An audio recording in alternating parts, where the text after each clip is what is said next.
ሰላም እንዴት ናችሁ? ደህና ናችሁ? ዛሬ በቪዲዮ መጥቻለሁ። አንዳንድ ነገሮች ሲሰሙኝ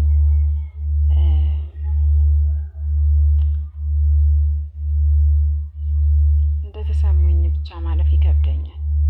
የሆነ ማለት እየፈለኩኝ ግን የማልላቸው ብዙ ነገሮች አሉ እና ምንድነው ብዙ ጊዜ በውስጥ የሚመላለሱ ነገሮች አሉ። ለምሳሌ ሴት ልጅ ስታዝን ስትጎዳ ማየት አልችልም። በቃ ያመኛል። እኔ እንጃ የሆነ ከውስጤ የማይወጣ ነገር ነው ሆኖ የሚያልፈው ያ ነገርና ለሴቶች ትንሽ ነገር ልበል። እባካችሁ እምነታችሁ በልክ ይሁን፣ ፍቅራችሁ በልክ ይሁን። አንዳንዴ የማያቸው ነገሮች በጣም በቃ ያሳዝኑኛል። በስልክ አውቄው ሶሻል ሚዲያ ላይ አውርቼው ከዛ በኋላ ገንዘብ ልኬለት ገንዘቤን ከዳኝ፣ ገንዘቤን የሚመልስልኝ ምናምን እንደገና ደግሞ አንድ ሰው በአካል የማያውቀውን ሰው እንዴት ነው ፍቅር ውስጥ የሚገባው? ፍቅር አስያዘኝ እና በቃ ተጎዳው፣ ፌል አደረኩ ምናምን። በመጀመሪያ ደረጃ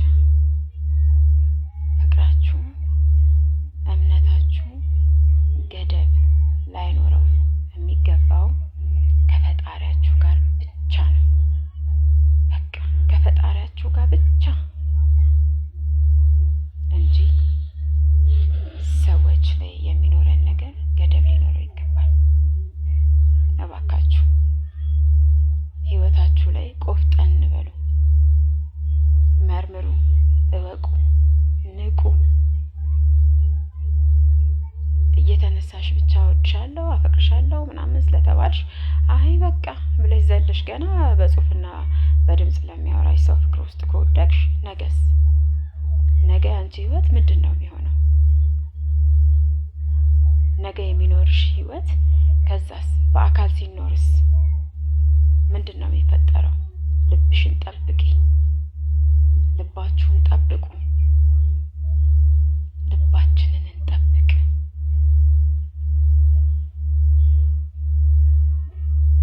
በተረፈ በየእምነታችን ሁላችንም ከፈጣሪያችን ጋር ያለንን ነገር እሱን እናስተካክል። ፈጣሪያችን ላይ ብቻ እንደገን ሌላው ሁሉም ትርፍ ነው። ሲቀር የሚቀር ትርፍ ነው። ህይወታችን አንድ ናት።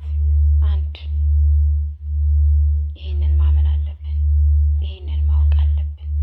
በዚህ ሰዓት ለሚኖረን ህይወት ለተሰጠን ነገር ብቻ እግዚአብሔርን እያመሰገንን ቀሪዎቹ ሊሄዱ ሊመጡ ይችላሉ። የሄደውን ሂድ ብለን የመጣውን ደግሞ አሜን ብለን ለእኛ እስከተስማማ ድረስ በሰላም መኖር መቻል ነው ያለብን እንጂ የራሳችሁ የሆነ ነገር እየሰጣችሁ ልባችሁን ከምንም በላይ አሳልፋችሁ የምትሰጡ ሰዎች፣ ሴቶች እባካችሁ ተጠንቀቁ። እምነታችሁ ከፈጣሪያችሁ ጋር ብቻ ይሁን። እኔ አንዳንድ ነገር ሳይ በጣም ውስጤ ሲነካ ሴት ልጄን ነው ማስባትና ልጄን መረቅኳት። ልጄ በፈጣሪ ዘንድ የተወደድሽ ሁኚ፣ እግዚአብሔር በጥበቡ ያሳድግሽ፣ ጥበበኛ ያድርግሽ፣ ብልህ ያድርግሽ ብዬ ልጄን መረቅኳት እና እባካችሁ ብልህ እንሁን እላለሁ።